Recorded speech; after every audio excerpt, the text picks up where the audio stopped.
Torcida do Vascão, e vamos para mais uma notícia, mais um conteúdo. Agora, pessoal, com o SBT Esportes Rio, vocês acompanharam aí as últimas informações com o Globo Esporte, já deixando os créditos ao canal da SBT Esportes. Torcedor vascaíno, se não é inscrito no canal, se inscreva, deixe seu like e o seu comentário, que isso faz uma enorme diferença para a gente aqui dentro da plataforma. Agora, pessoal, sem mais enrolação, bora pro conteúdo.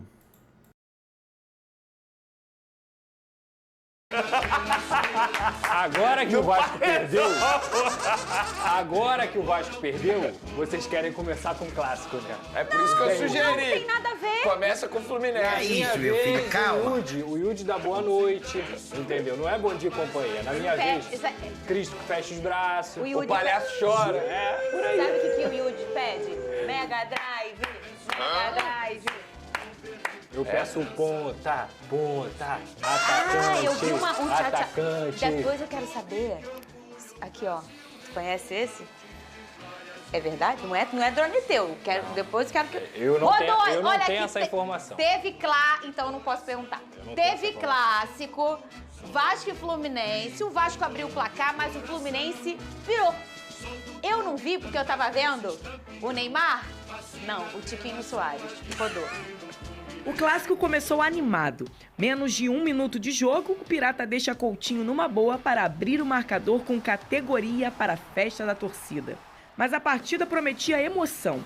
O Fluminense respondeu com um belo chute de Canóbio. O jogo ficou mais quente após Lucas Oliveira fazer essa falta em áreas e tomar cartão. Ele mesmo bate para Thiago Silva deixar tudo igual. Pelo Vasco, Verratti tenta e se perde. O tricolor era mais eficaz. Arias leva perigo. Novamente ele briga pela bola, que sobra para Gabriel Fuentes arriscar e Cano só empurrar para o fundo da rede. Virada do Fluminense.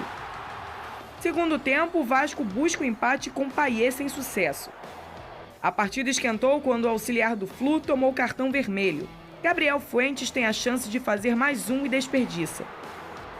Final, virada e vitória do Fluminense por 2-1, subindo na tabela e impedindo o rival de assumir a liderança. Lucas Pedrosa e Vene Casagrande, boa tarde pra vocês, boa tarde pra você de casa. Daqui a pouco teve alguém que ganhou ontem também, quem foi? Ganhou não. Cadê? Põe a hashtag aqui no nosso Twitter, conversa com a gente lá no Twitter, vamos começar com esse clássico, começar com quem venceu. Então falo com você, Vene Casagrande, em relação ao Fluminense, que o Vasco teve um controle em algum momento, mas o Flu também mostrou, foi jogando nos pontos fracos do Vasco. Já o Pedrosa vai trazer quais são, e todo já ficou muito latente que o Vasco precisa desses pontas ali, tão comuns hoje no futebol, né? Ô, Vene Casagrande, o Fluminense soube jogar nessas falhas do Vasco da Gama, é isso, Vene? Exatamente, Fernandinha, mas bobeou ali no começo da partida, Sim. né? Quando permitiu o Vasco da Gama abrir esse placar. Né? 1 minutinho de jogo, e aí o torcedor tricolor já ficou preocupado, achando que poderia acontecer o pior. Começou aquela preocupação, mas logo depois o Fluminense se ajeitou em campo. O Mano Menezes utilizou uma escalação muito parecida com o que ele utilizou anteriormente contra o Botafogo, só que dentro de campo a gente pôde ver um time muito mais entrosado. Tanto é que ontem eu comentei aqui que eu estava curioso para ver o que o Mano Menezes faria no meio de campo. E ele manteve ali o John Ares fazendo muito essa função, e o John Ares novamente fazendo uma baita partida. Né? Que isso, né? Recentemente o Pedrosa até comentou aqui que o Savarino era o melhor custo-benefício do futebol brasileiro, e aí a gente conversou no off sobre o John Ares, que para mim ele é o melhor custo-benefício, porque o Fluminense de fato achou esse jogador de graça praticamente, e hoje ele é esse atleta aí que todo mundo já conhece, inclusive renovou recentemente uma renovação extremamente justa. Então dentro de campo eu acho que o meio de campo do Fluminense funcionou totalmente diferente do que não havia acontecido contra o Botafogo, e a gente pôde ver também um ataque funcionando, o Cano novamente, ele mostrando oportunismo, fazendo um gol extremamente importante, e eu quero mencionar também o gol do Thiago Silva. Óbvio que tem méritos do defensor, porque foi uma jogada treinada, provavelmente, só que o setor defensivo do Vasco da Gama, na minha opinião, acabou dormindo, e o Pedrosa provavelmente vai comentar isso, porque não dá numa jogada como essa, uma cobrança de falta, o Thiago Silva fazer um gol de peixinho, sabe? Ele estava sozinho, falharam, o setor defensivo do Vasco acabou falhando a marcação e permitiu o Thiago Silva fazer o gol. Fora isso, quero destacar também o Guga, que substituiu o Samuel Xavier, fez uma boa partida pelo lado direito. O Canóbio é um jogador extremamente importante, vai ser mais importante ainda, vai ganhar mais entrosamento. Então, acho que se eu tiver que resumir a partida do Fluminense, para mim foi a melhor partida do Fluminense na temporada até o momento. E deu, querendo ou não, aí um pouquinho de alegria ao torcedor tricolor, que ainda sonha com essa classificação para a próxima fase da Taça Guanabara. Vocês são dessa geração, não tô falando pelo futebol, mas pelo jeito de correr e o estilo, o Canóbio, toda hora eu olho, eu acho que é o Diguinho. Ainda mais com a camisa do Fluminense, eu falo, gente, é o Diguinho de volta. Parece mesmo, né? parece Mas mesmo. é o Canóbio, de costas assim, parece muito. Ô, Lucas Pedrosa, o homem tá bravo. Quanto tempo que tem pra gente apontar os defeitos do Vasco? São tantos assim, Eu Pedrosa. eu preciso do programa inteiro pra falar. Cara, fazer uma pequeno resumo do futebol carioca nesse momento. O Botafogo, voltando de férias, ganhou do Fluminense, que só tinha uma vitória no Campeonato Carioca em 7 jogos. O Flamengo massacrou o Botafogo na Supercopa do Brasil. E o Vasco conseguiu perder pro Fluminense, que perdeu pro Botafogo de férias.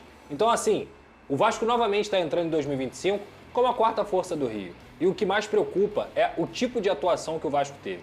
O Vasco teve 2 testes, digamos assim, nesse Campeonato Carioca de maior nível. Um Volta Redonda, que está na Série B, e agora o Fluminense, que é um clube de Série A, um clube gigante. E nesses 2 testes, a verdade é que o Vasco foi reprovado. E não foi reprovado assim, passando perto da média. O Vasco foi reprovado com uma nota vermelha, nota baixíssima. Tecnicamente, esse time ontem acabou fazendo gol logo no início da partida e foram os únicos 3 minutos que o Vasco conseguiu jogar decentemente. Depois, uns erros individuais, tecnicamente, o tempo inteiro. Jair, Hugo Moura, Tietê apagado, Felipe Coutinho só conseguiu jogar 30 minutos por conta da lesão e isso é preocupante também, porque quando a gente vai ter o Felipe Coutinho 100%?